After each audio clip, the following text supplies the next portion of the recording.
भी लोगों की आ रही है, लौटेंगे आपके पास। अजीत, आपका रुख करते हुए विकसित भारत 2047 की एक परिकल्पना यहां पर की गई है और उसके अगर उस आधार पे अगर देखा जाए तो हर एक क्षेत्र में भारत को विकसित करना होगा और भारत को विकास करना होगा। लेकिन दूसरी तरफ चाहे वो प्रोडक्टिविटी को लेकर हो या फिर जीडीपी यहां प्रतिशत को लेकर हम देख ले जीडीपी किस तरीके से आगे बढ़ेगी, लेकिन इन सबके अलावा तकनीक पर भी काफी ज्यादा फोकस किया गया है, चाहे वो सरकारी स्कूलों को ब्रॉडबैंड कनेक्टिविटी से जोड़ने को लेकर हो या फिर दूसरी तरफ एआई के क्षेत्र में विस्तार करने को लेकर। सब खोलेंगे क्योंकि हम सब देख रहे हैं कि एआई में कितना ज्यादा लोग आगे बढ़ रहे हैं और बढ़ चढ़कर उसमें रुचि दिखा रहे हैं।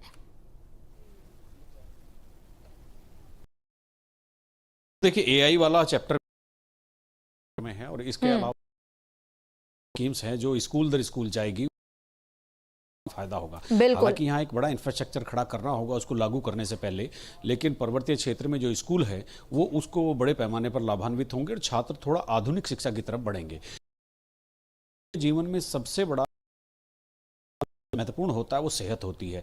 हेल्थ का जो मामला है वो में बजट सत्र में इतना कुछ दिया गया है, जैसे बहुत सारी दवाइयों पर 36 से ज्यादा दवाइयां जिन पर हैं, इसका फायदा आम जन मिलेगा जिनको दवाइयों की आवश्यकता है। और जो 75,000 जो अगले 5 साल में एग्जीक्यूट होनी है तो उसमें डॉक्टरों की कमी पूरी होगी। तो बाकी बहुत सारी चीज़ें इस बजट सत्र में किसानों से लेकर नौजवानों से लेकर महिलाओं से लेकर के तो ये आई हैं। और जो इंफ्रास्ट्रक्चर के क्षेत्र में भी बहुत सारी योजनाओं का हुआ, आईटी के क्षेत्र में जो टेक्नोलॉजी आगे बढ़ाने के लिए, एआई को आगे बढ़ाने के लिए, तो तमाम ऐसी चीज़ें हुई है जो प्रोविजन दिए गए हैं। तो वो एक देखने वाली बात है, वो इस बजट की महत्ता बढ़ा दे रहा है। जी बिल्कुल अजीत, चूंकि देखिए यहाँ पर मेक इन इंडिया और एक साथ यहाँ एक और टर्म यहाँ पर जोड़ा गया, मेक फॉर वर्ल्ड। एक तो आत्मनिर्भर भारत की परिकल्पना हमने कोविड के समय में ही देख ली थी, मेक इन इंडिया पर सबसे ज्यादा जोर दिया गया था। इसके अलावा भारत में उत्पादन हो लेकिन भारत अपने उत्पादन के साथ साथ दूसरों को भी आयात निर्यात करे, वो भी एक बहुत बड़ा फैक्टर है। लेकिन चूंकि मेरा ये सवाल आपसे है, अगर इस पूरे बजट को देखा जाए, आपको कौन सी ये बड़ी बातें लगती हैं और इस बजट पे आपको कौन कौन से ये बड़े हाईलाइट्स लगते हैं जो कि अगले 1 साल के लिए, फाइनेंशियल ईयर के लिए बहुत मददगार साबित होने वाले हैं? 8 लाख रुपए तक तो मिली।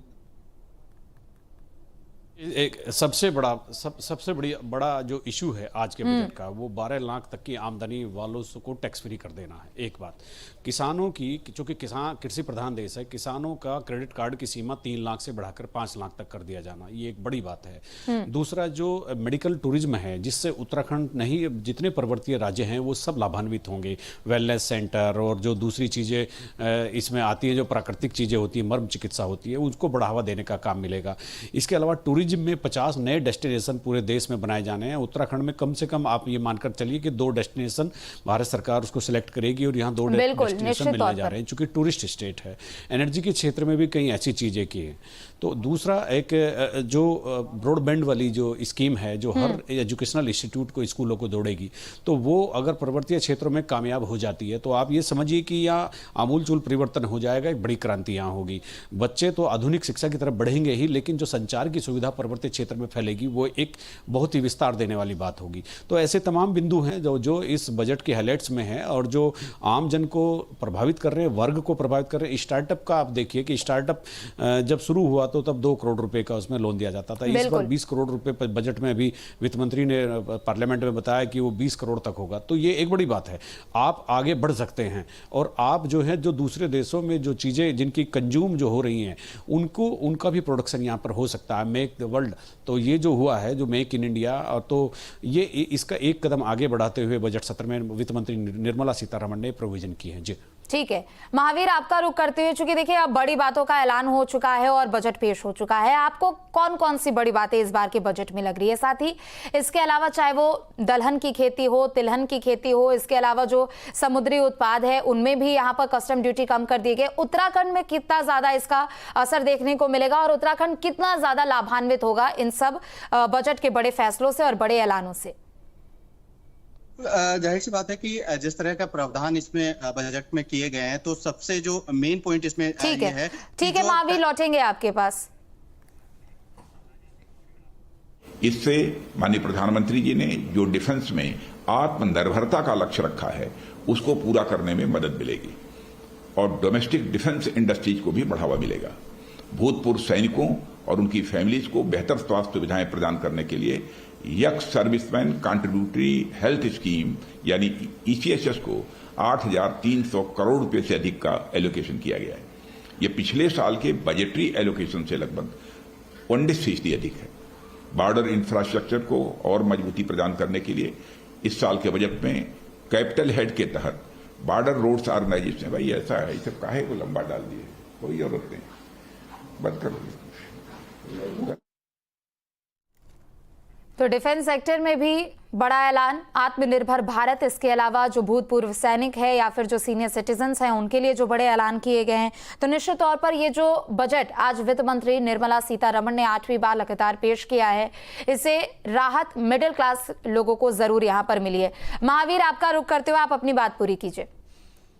देखिए, हम जिक्र कर रहे थे कि इस बजट में जो हाइलाइट्स हैं वो सबसे मुख्य पॉइंट्स क्या क्या रहेंगे जो पूरे आने वाले अगले साल में लोगों के लिए फायदेमंद साबित हो सकते हैं। तो सबसे पहली बात तो यही है कि जो टैक्स स्लैब 12 लाख का किया गया है वो सबसे बड़ा एक तरह से लोगों को फायदा पहुंचाने वाला है। इसके अलावा जो किसान क्रेडिट कार्ड है उसकी जो लिमिट बढ़ाई गई है वो एक बहुत बड़ा मुद्दा हो सकता है, बात हो सकती है, क्योंकि लोगों को, किसानों को जो लाभ होगा वो इससे बहुत ज्यादा लाभ होने वाला है। और इसके अलावा जो सबसे हम ये कह सकते हैं कि ट्रेंड में इस समय जो सबसे बड़ी चीज है जो एआई सेक्टर है, एआई सेक्टर में भी इन्वेस्टमेंट को बढ़ाने की बात की गई है, उसका विस्तारीकरण करने की बात की गई है। तो ये तमाम जो चीजें हैं, इसके अलावा बहुत सारी चीजें हैं, महिला उद्यमियों को प्रोत्साहित करने की यहाँ पर बात कही गई है। तो ये मेरे हिसाब से जो मेन पॉइंट है वो इस बजट के हो सकते हैं। हालांकि बहुत सारी चीजें हैं जो हर वर्ग के लिए कहीं ना कहीं है। मेरे साथ कुछ लोग भी जुड़े हुए हैं, वरिष्ठ पत्रकार भी हैं। सर, आपसे जानना चाहेंगे कि क्या मेन हाइलाइट्स हो सकती हैं इस बजट की, जो आप अगर ओवरऑल आप देखें अभी तक? सबसे बड़ी हाईलाइट तो उसमें 12 लाख का जो स्लैब किया टैक्स का वो है। इसके अलावा किसानों के लिए क्रेडिट कार्ड जो 26 है उसके लिए 4.4% का वित्तीय घाटा का अनुमान, ये भी हमारी भारत की अर्थव्यवस्था का एक शुभ संकेत है। भारत में आईआईटी की व्यवस्थाएं ठीक हों, 5 आईआईटी को और बेहतर बनाना, 23 आईआईटी में दोगुनी सीट को कर देना, साथ में एआई का एक्सीलेंस सेंटर के लिए 500 करोड़ का दे देना, और सबसे बड़ी बात है कि स्वास्थ्य पे बहुत ध्यान दिया है। जो कैंसर की दवाइयाँ थी वो सस्ती होंगी, 36 दवाइयों में ड्यूटी कम होगी। एक प्रकार से कहा जाए तो जीवन रक्षक दवाओं पर काफ़ी कम हुआ है। और उड़ान योजना के माध्यम से ये भी एक महत्वपूर्ण है कि 120 नए एयरपोर्ट 10 सालों में होंगे। ये एक अच्छी वो है किसानों के लिए। कपास किसान का 5 साल का पैकेज है, तिलहन पे 50% से अधिक का उत्पादन हुआ है, और एमएसएमई एक वरदान साबित होगी। उसमें 10 करोड़ तक के ऋण की सुविधा दी गई है। तो हम कह सकते हैं कि एक बैलेंस है किसानों के लिए, रक्षा के क्षेत्र में, अगर आप देखें स्वास्थ्य के क्षेत्र में और उच्च शिक्षा के क्षेत्र में, चारों चहुमुखी विकास का आधारशिला रखने वाला यह बजट महिलाओं के लिए, किसानों के लिए, युवाओं के लिए और उद्योगों के लिए ये एक अच्छा बजट है। बजट के दौरान ही जब समाजवादी पार्टी की तरफ से और बाकी अपोजिशन, तो एक बैलेंस्ड बजट पेश किया गया है। बीजेपी सांसद दिनेश शर्मा को भी सुना आपने, चाहे वो महिला हो, युवा हो, किसान हो, सभी लोगों का ध्यान इसमें रखा गया है। अजीत, आपका रुख करते हुए, चूंकि देखिए हमने रक्षा मंत्री राजनाथ सिंह को भी सुना और दूसरी तरफ बीजेपी सांसद दिनेश शर्मा को भी सुना। उनका कहना है कि बैलेंस्ड बजट इस बार का पेश किया गया है, चाहे वो डिफेंस के सेक्टर में हो, उद्योग के क्षेत्र में हो, महिलाओं के लिहाज से देखा जाए, युवाओं के लिहाज से देखा जाए, और एक टैक्स जो कि एक बड़ी राहत, बड़ी उम्मीद। बिल्कुल, देखिए इस बजट पे आपने देखा होगा बहुत सारे हाइलाइट्स ऐसे हैं जो पब्लिक को सीधे तौर पर प्रभावित करते हैं। और जैसे अभी जो 12 लाख वाला आपने स्लैब देखा, तो अभी तक जो 75,000-71,000 रुपए के आसपास का जो उनको टैक्स देना पड़ता था, तो वो 0 हो गया है। 12 लाख से ऊपर वाली जितने जो स्लैब है उसमें तकरीबन 32,000 रुपए की जो है उनको बचत हुई है जो टैक्स पेयर हैं। तो ये टैक्स पेयर की स्कीम है कि जिस तरह से उनको फ़ायदा दिया जा रहा है, तो उसमें किस तरह से जो व्यक्ति विशेष है उसको फायदा पहुंच रहा है। और इसके साथ ही जैसे अभी तक 15 लाख पर जो 15 लाख रुपए के स्लैब से ऊपर थे उनको 1,30,000 रुपये टैक्स देना पड़ता था, लेकिन जो नया टैक्स उसके लिए होगा तो उनके लिए 97,000 वार्षिक होगा, तो इनको भी 32,500 रुपये की जो है मतलब फ़ायदा हुआ है।